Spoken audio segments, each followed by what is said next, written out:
The founding of the United States and the Constitution, 1776 to 1787, in an age of kings and empire, a new idea began to stir across the Atlantic. The notion that a people might govern themselves, that liberty could be the birthright of all, rather than the privilege of a few. The 13 colonies of British America, restless and defiant, would soon challenge not only the rule of a distant monarch, but the very structure of political power itself. From rebellion to revolution, from independence to the creation of a nation, the story of the United States between 1776 and 1787 is one of vision, conflict, compromise, and enduring hope. A moment when the ideals of freedom were tested and transformed into the foundations of a republic. By the mid-18th century, Britain's American colonies had flourished in trade, population, and culture. Yet prosperity bred a growing sense of independence. The colonies were bound by loyalty to the crown, but their daily lives were largely self-governed through local assemblies. When the British Parliament began imposing taxes and restrictions, the Sugar Act of 1764, the Stamp Act of 1765, and the Townshend Acts that followed, resentment deepened. The colonists argued they were being taxed without representation, a principle they saw as tyranny. Protests spread from Boston to Charleston. Pamphlets declared liberty as a natural right, and voices like Samuel Adams, Patrick Henry, and Thomas Paine demanded defiance. The conflict escalated from words to resistance. In 1770, British soldiers opened fire on protesters in the Boston Massacre. 3 years later, patriots disguised as Mohawk Indians dumped British tea into Boston Harbor, sparking outrage across the empire. In response, Parliament enacted the Coercive Acts, closing the harbor and tightening British control. But repression only united the colonies further. In 1774, delegates from 12 colonies gathered in Philadelphia for the First Continental Congress, the first major step toward collective American identity. By April 1775, gunfire at Lexington and Concord ignited open war between Britain and its colonies. Farmers, shopkeepers, and tradesmen took up arms as the Continental Army formed under George Washington's command. As battles raged from Bunker Hill to Quebec, the dream of reconciliation faded. In the summer of 1776, the Second Continental Congress faced a momentous choice: submission or independence. On July 4, 1776, the Declaration of Independence, authored primarily by Thomas Jefferson, was adopted. It proclaimed that all men are created equal, endowed with unalienable rights, and that governments derive their power from the consent of the governed. These words transformed the rebellion into a revolution. The colonies were no longer British subjects. They were now states united under the name the United States of America.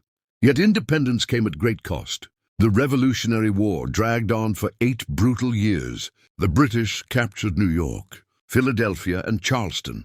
Washington's army suffered in the freezing winter of Valley Forge, surviving only through resilience and French support. France's alliance in 1778 turned the tide, and by 1781, with combined French and American forces surrounding Yorktown, British General Cornwallis surrendered. 2 years later, the Treaty of Paris recognized the independence of the United States. Victory, however, brought new problems. The colonies, now free states, were bound loosely under the Articles of Confederation, a document emphasizing state sovereignty and limiting federal power. The Articles established a weak central government unable to levy taxes or regulate commerce. Each state retained near total independence, and Congress could not enforce its resolutions. The young nation soon faced economic turmoil, debts from war, and interstate conflicts. The unity that had survived war was now threatened by peace. By 1786, frustration with the Articles reached a breaking point. Shays' Rebellion in Massachusetts, led by indebted farmers demanding relief, exposed the Confederation's weakness. Prominent leaders feared the experiment in liberty was collapsing into chaos. In response, delegates from 5 states met at Annapolis, calling for a broader convention to revise the Articles. The call was answered the following year. In May 1787, 55 delegates assembled in Philadelphia, among them George Washington, Benjamin Franklin, James Madison, Alexander Hamilton, and others. Their task was to amend the Articles. But what emerged was far more revolutionary. A new constitution for a united nation. Behind closed doors, debates raged over representation, slavery, and the balance between state and federal authority. Madison's Virginia plan proposed a strong central government with 3 branches, legislative, executive, and judicial, each checking the other's power.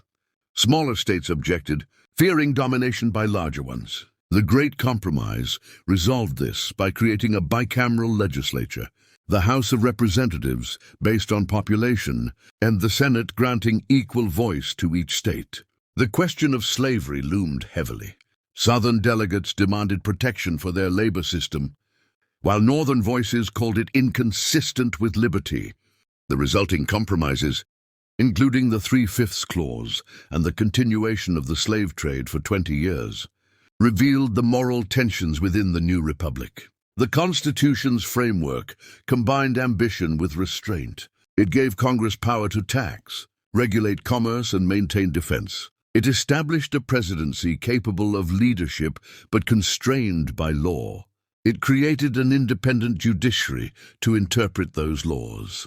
Most of all, it embodied a belief that power should be divided and accountable, not absolute. When the final draft was signed on September 17, 1787, the delegates knew they had crafted something unprecedented. Washington described it as a government of laws and not of men, yet ratification was far from certain. Across the states, fierce debate erupted between Federalists, who supported the Constitution, and anti-Federalists who feared centralized tyranny. The Federalist Papers, essays by Hamilton, Madison, and Jay, argued that the Constitution balanced liberty and order. Their reasoning, and the promise of a Bill of Rights, helped sway the nation. By 1788, 9 states had ratified, and the new government was born. In 1789, George Washington took the oath as the first president of the United States under the Constitution. The ideals declared in 1776 had at last found their structure in 1787. Not perfect, not complete, but enduring. From revolution to ratification, the founding of the United States was not the creation of a flawless union, but the beginning of an experiment, one built on the belief that people could rule themselves through reason, law, and consent. The Constitution of 1787 remains both a blueprint and a promise, shaped by compromise but animated by the pursuit of liberty. It turned rebellion into nationhood and ideals into institutions. The founders could not foresee the centuries ahead, but they gave the world a framework where freedom could grow, adapt, and endure. A testament to the enduring power of the American idea. Government of the people, by the people and for the people. The story of America's founding reminds us that freedom isn't just history. It's a legacy we continue to build. If this journey inspired you, hit that like button, subscribe, and turn on the bell so you never miss a moment from the past that still shapes our world today. Share this video with someone who loves history, because understanding where we came from is the first step to knowing where we're going.